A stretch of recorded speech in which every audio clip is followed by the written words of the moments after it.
This is a very simple and powerful banishing spell. It's called the Melt Away spell, and all you need is a dish and a piece of ice.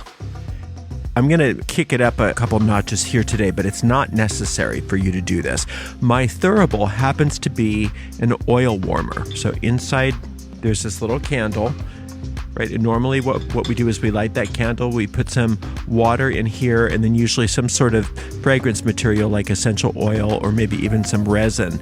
And it's a way to have incense without burning things. So that's what I use for my thurible indoors usually.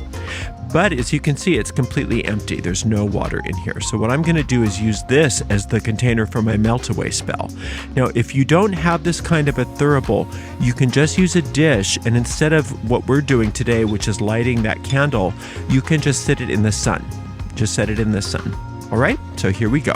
So you're going to take one piece of ice, and you're going to name the ice your problem. So let's say that we had a problem of gossip. Somebody was gossiping about us and we wanted to get rid of all the gossip. So we would just name the piece of ice the gossip. I'm just going to light this candle.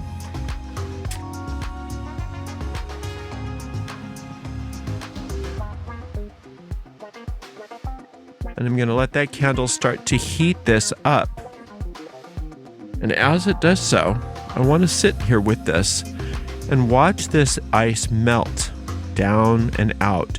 And I also want to just wait until I see all of the water from that ice evaporate from the basin of this. Now, if I didn't have a thurible like this, what I would do is I would take and I would put this either outside or in a window where there's direct sunlight, and I would just leave it there for the day until all of that water had evaporated. And then just simply wash out the dish and put it away. If there's water left in the dish, you want to make sure to wait until it evaporates. You want it to evaporate away. So melting the ice cube is just the first step. The second step is to allow that water to evaporate. So make sure that there's not a big piece of ice. Now, if you're using a dish, you don't have to sit and wait for this to melt and watch it evaporate. You can just come back to it later, and you just leave it in place wherever it is until all of that water is evaporated. Then just wash the dish away and put it away and say, "So mote it be." And your banishing is complete. It's a very powerful spell.